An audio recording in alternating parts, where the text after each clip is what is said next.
King Charles III on Sunday was formally proclaimed the monarch in Scotland, Wales, and Northern Ireland. The moves in the rest of the United Kingdom came a day after the same proclamation was made in London at a pomp-filled accession ceremony steeped in ancient tradition and political symbolism. In Edinburgh, the proclamation was followed by a gun salute and a military band playing the anthem, God Save the King. Similar ceremonies took place in Belfast and at Cardiff Castle. Earlier, proclamations were held in other parts of the Commonwealth, the group of former British Empire colonies, including Australia and New Zealand. We, therefore, the Lords spiritual and temporal of this realm, and members of the House of Commons, together with other members of Her late Majesty's Privy Council, and representatives of the realms and territories, aldermen and citizens of London and others, do now hereby with one voice and consent of tongue and heart publish and proclaim that the Prince Charles Philip Arthur George is now, by the death of our late sovereign, happy of memory, become our only lawful and rightful liege lord, Charles III, by the grace of God, of the United Kingdom of Great Britain and Northern Ireland, and of his other realms and territories, King, head of the Commonwealth, defender of the faith, to whom we do acknowledge all faith and obedience with humble affection, beseeching God, by whom kings and queens do reign, to bless his majesty with long and happy years to reign over us. Given at St. James's Palace on the 10th day of September and in the year of our Lord 2022. Joining us now from our Abuja studio to discuss global and African expectations as they relate to the new King Charles III is Professor Ken Ife, a London Enterprise Ambassador and Chief Economic Strategist at the ECOWAS Commission. Good morning, Professor Ken Ife, and thank you very much for joining us. Thank you for having me, Ruben. Thank you. Well, quickly, Prof, let's have your take on the Queen's final journey and the expectations from this side, the Commonwealth, and from Africa. Now that there is a new era beginning as another ends, with Charles III having been proclaimed King of England. Well, let me begin by joining the hundreds of millions of people worldwide in offering our condolences and in appreciating the great work that the Queen has done, Her Majesty the Queen, and then of course the optimism that we all share about the future of a Commonwealth that is led by King Charles III. I have had the opportunity of working with Her Majesty government in many capacity, advisory capacity, sitting in so many of the boards. And then I've also had an encounter with the King Charles. He's under his auspices of his Prince's Business Trust. And I can tell you that, Ruben, in 1986, 10 years after he started this business, I was greatly inspired by what he was doing in the minority communities and helping the disadvantaged people, uplifting so many people, and there are now almost 1 million people then.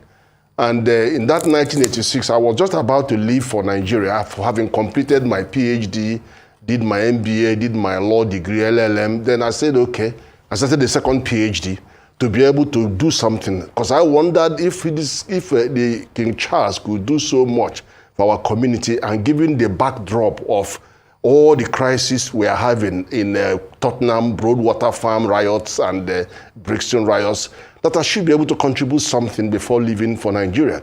And that was how I engaged as a volunteer to the Princess Trust Business Trust, being greatly inspired by what he was doing.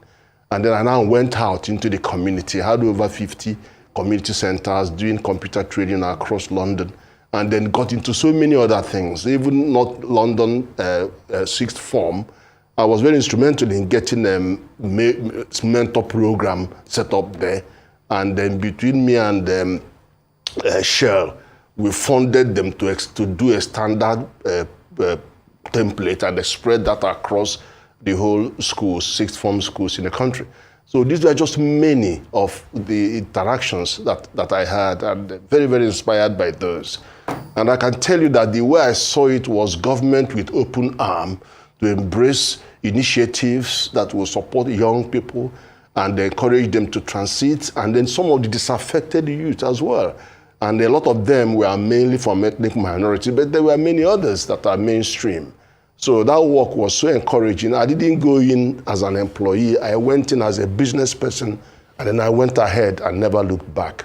And even to the point that even though I served in many of Her Majesty's like Home Office, Community Development Foundation, I served in quite a few, many organizations, many capacities.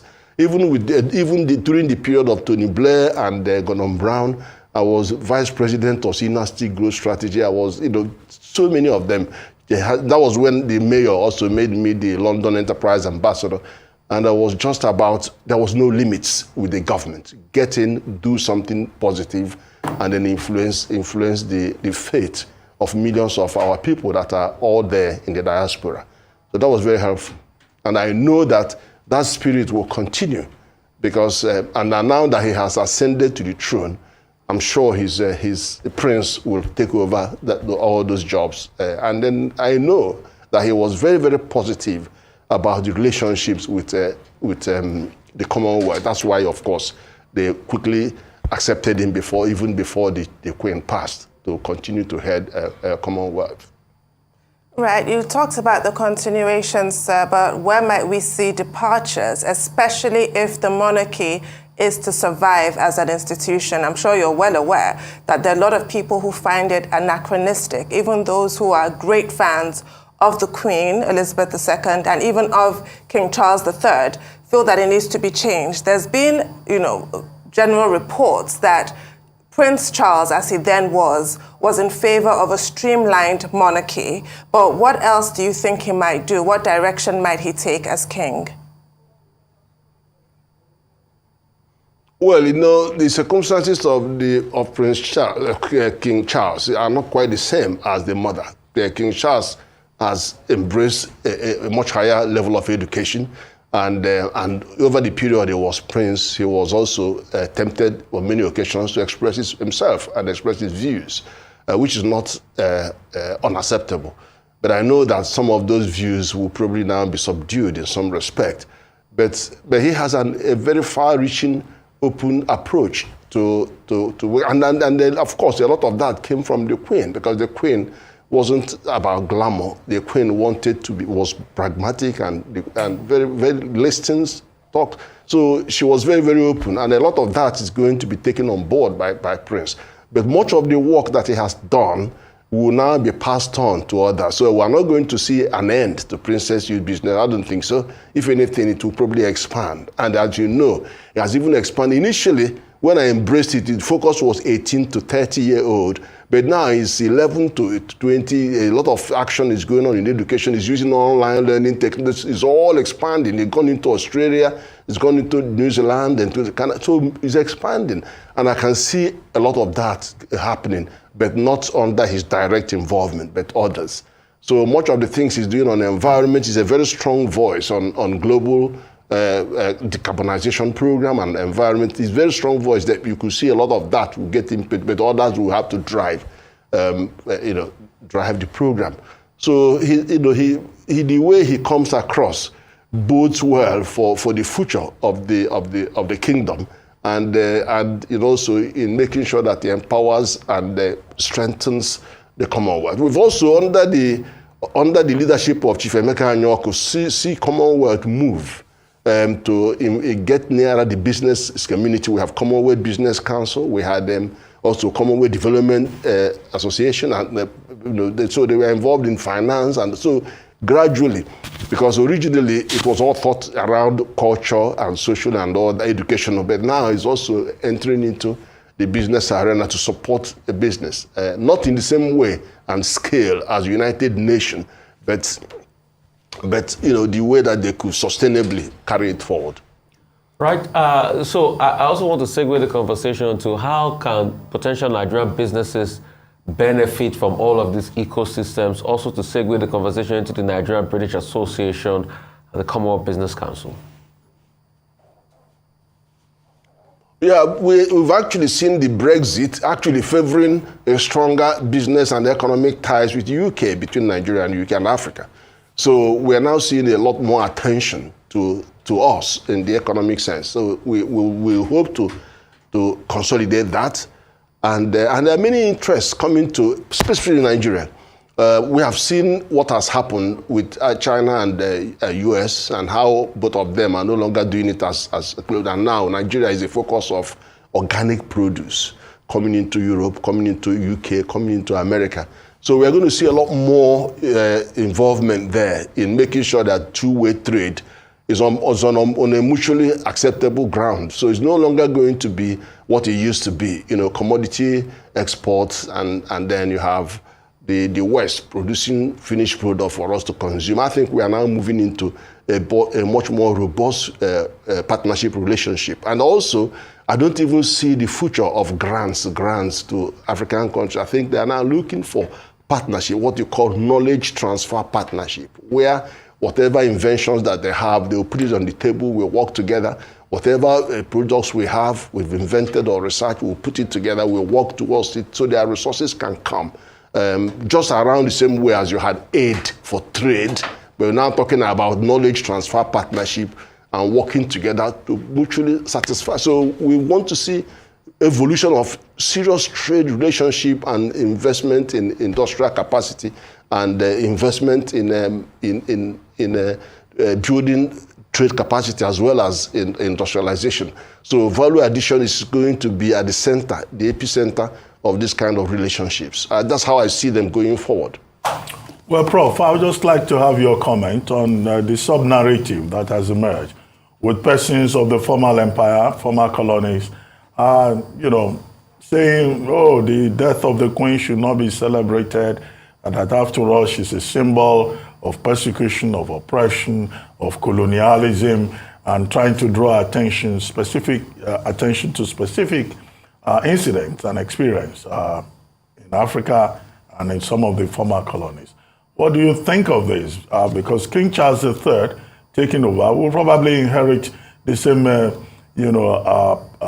sentiments by persons whose countries used to be former British colonies. Do you think it's a fair assessment to blame her for all the woes of colonialism, even in countries that have been independent for more than 60 years and that have not been able to manage their own affairs? But people keep blaming the outsider. Well, that blame game won't go away, and the history also won't go away. But we have to realize that we cannot take away from the Queen what she has done to bring her contribution in bringing stability to the colonies and to the British Empire and the United Kingdom, as it were.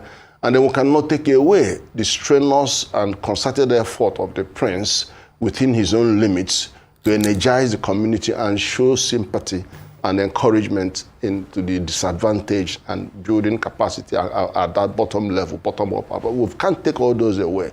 Those agitations will not go away. There is, and also don't forget that whilst the colonies have their own case, also the kingdom itself has its own tensions around Northern Ireland and Wales and Scotland and all of that.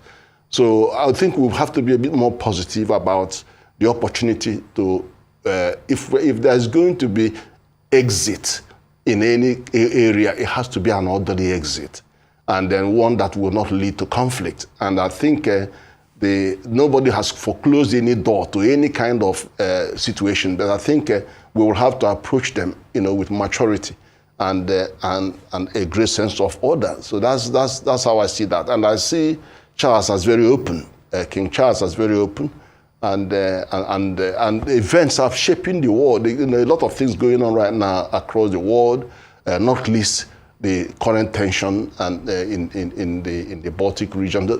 A lot of them would shape how we go forward into the future.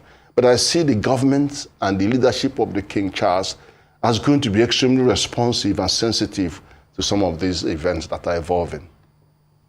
Right. The headlines just before the Queen's passing with regards to the royal family were critical. They were critical of the heir to the throne, the Prince of Wales, Prince William's children, attending a school that costs £50,000 a year when there's a cost of living crisis in the UK. You've just said how you imagine that King Charles III will be sensitive to things like this. But what kind of gesture might we see in terms of a crowd-pleasing move from the king? I mean, he doesn't have any formal powers with regards to governance, but there are lots of crowd-pleasing gestures, because if we actually know the meaning of our vocabulary, that's not a pejorative, that his mother was able to employ that guaranteed her successful 70-year reign, which is the reason why we see this well-deserved outpouring of grief for her. She was always sensitive to the people and had, crowd-pleasing gestures like paying taxes in the John Major years, letting go of the royal yacht Britannia because it was going to cost £17 million to refit. She was not extravagant and did not insist that it was refitted. What might Charles want to do in that line to, make the people happy, because they are public servants, glamorous public servants, but public servants nonetheless? Well, I think if you remember, the Queen, at some point when we were having a great difficulty in the UK, actually opened up to taxing some of her revenue. So that happened. And I could also see when Charles was making his declarations, he gave up all his revenues from all his ventures to the government, in exchange for crown. So we've seen a lot of that. And I can tell you that the Queen has done his bit, but I think Charles may do more, because Charles has been on that front end of so many efforts in terms of enterprise and community engagement, community empowerment, and also on areas regarding the decarbonization and so he will be in a position to gently guide and interact, surreptitiously, help the debate along these areas to gain grounds. So I can see him actually delivering a lot more goods, public goods, than especially at his age, because he's coming into it around the age of 70 or something, and then I think he's going to want to do more to bequeath a legacy that is sustainable and economic. That's what I think. Right. I'm a bit more positive about the changes that he could bring about. Okay, let's talk about development financing for businesses in Nigeria, which I'm concerned about. DFID had merged with the Commonwealth Office from the FCDO. And how can Nigerian businesses also be able to look at this new reign as a way to get inner access and euros from the Commonwealth Office, now merged with the DFID, to get development financing for our business? Because you see, when you look at the overall thinking of the Prince's Trust, like you talk about, and FCDO now, it's about creating wealth in the Commonwealth. No, if only we can borrow a leaf from the work that Princess Trust has done and the evolution of the work of the Princess Trust, is amazing stuff, I'm telling you. They have all kinds of programs addressing various segments of that minority focus and the disadvantaged focus. And then also you've seen what, name it, is either the great focus is young people, and then the employment, helping them into employment, education, getting them back into education and getting them into training. And if you see how that has been packaged and developed, and how they even rose to doing partnership with the Department of Health to ensure that there is the pathways exist for young and disaffected people to enter into the system in a sustainable, So, it's such a diversity. And then one problem we have in Nigeria is, country ministries working as in silos. My experience with working with them and with the trust and the other things that I did is how you build bridges across castles. So if all those silo mentalities and the bridge, he's built bridge, he's a bridge builder. So we can see a lot of lessons to be learned on how you holistically provide for this community and a variety of services, and then very, very inclusive, and then beginning to engage government and mainstream all this. So it's not just train them to find, no, mainstreaming them into employment, and then also helping them. And I also enjoy when you apply for there's a grant element and a loan element of what they do. The grant element is, okay, you have an idea, take £500 and go and pilot it. Then you come back, let's evaluate your pilot, and then you get the loan, or you get a bigger grant. So it's a staged approach, and then inclusive, as well as So we have so much to be learned about that. And then coming back to the opportunity, the window of opportunity we have to work with UK, you can see that they're very serious about it, because they're now coming out and wanting to do business, and do business as partners, not in the previous ways other countries have taken their own. I don't want to get into all these other countries and how they have been working with other parts of Africa.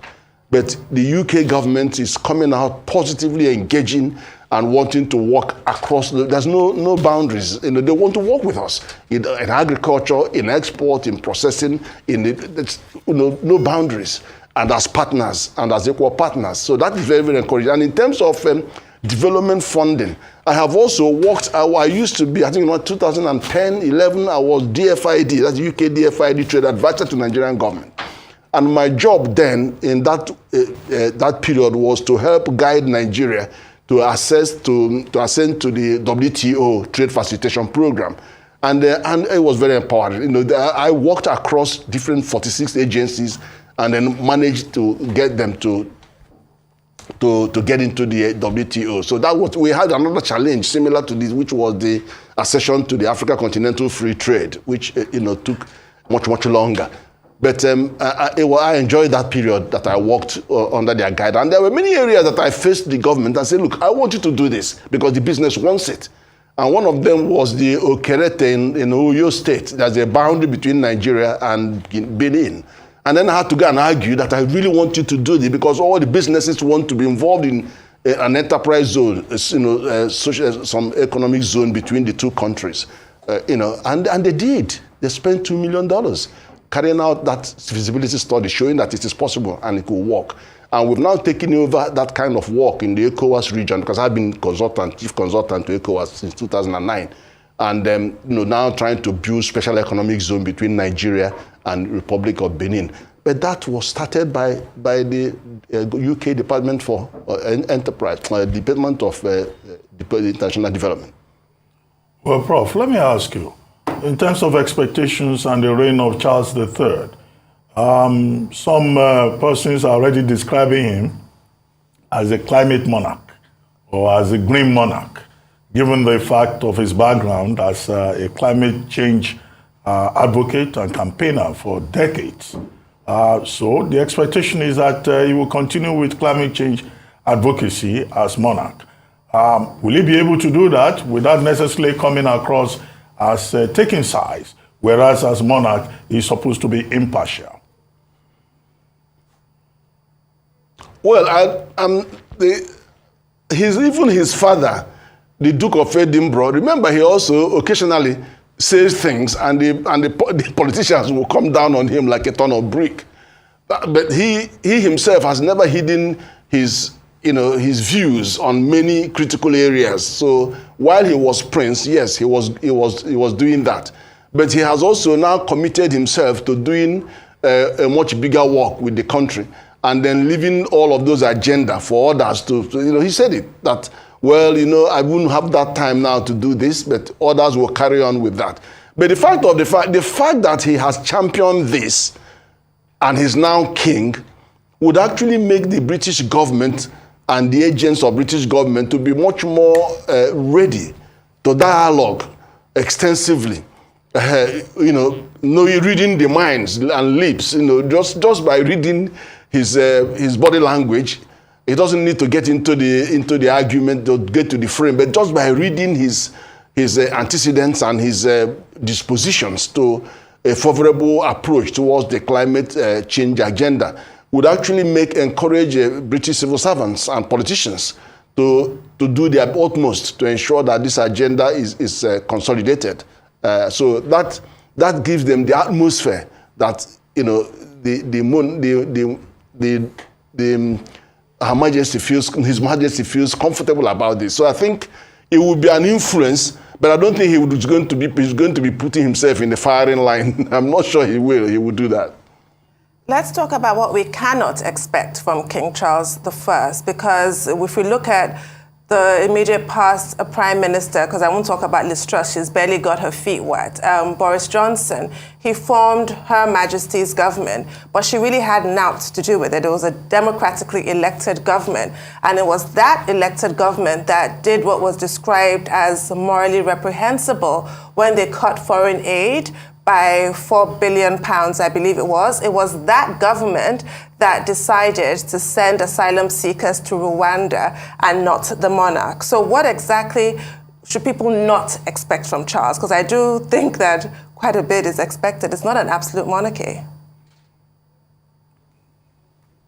Well, one thing I can tell you is, I'm not his advisor, but one thing I can tell you is that King Charles III is different from the mother, because of his level of exposure, because he has traveled widely, he's very highly more educated. And so you don't expect him to work with the prime minister, to mean prime ministers to come and brief him and then walk away without searching questions. Without, he would engage the ministers and the prime ministers in a discussion to understand why they had to do this. And I'm sure he will be able to engage with them, even though he will not openly be seen to be interfering, but you'll be talking to somebody that is very intelligent, that has been on the front line of some of these issues, and you would have to explain these things to him and get his buy-in. But I'm not sure he's going to be minded to intervene in an open way with the government. He will still let them rule, but don't expect that you will just come and then brief him and walk away. I think he would engage. He would engage in some discussion. Okay, it would engage, but you see, there's the sticking point of how, to what level, to what length. Because this person, you said, has been exposed, he's gone to school, but we also know his antecedents. He likes to talk. He likes to pass an opinion. And if you dial back, when England was a republic for a brief period, we all know how the fight started.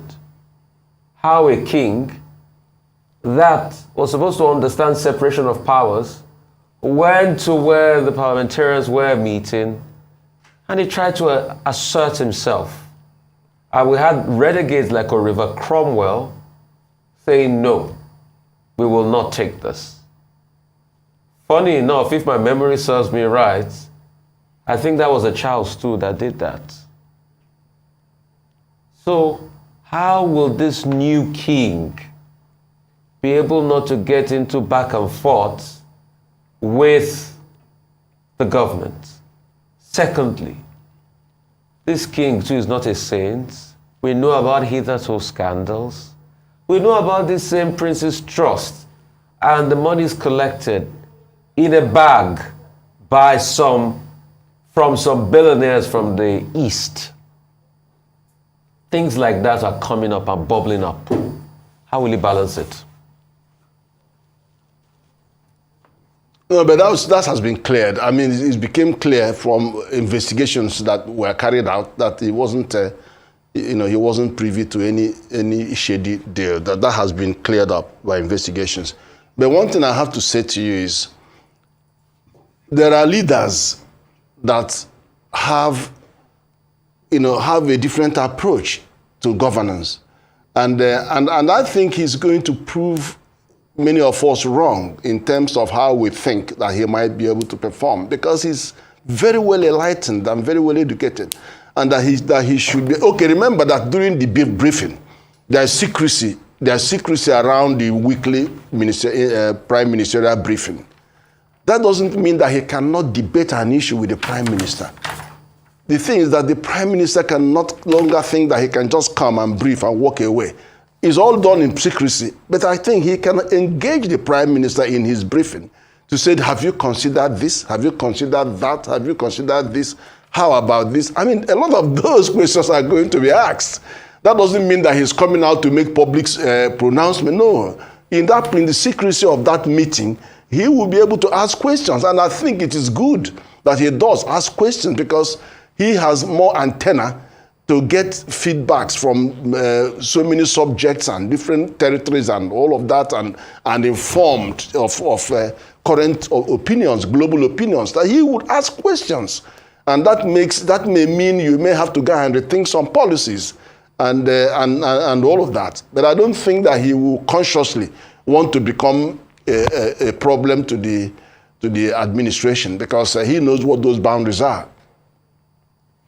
Well, thank you very much, Professor Kennedy Faye, for joining us on the Morning Show. Thank you very much indeed.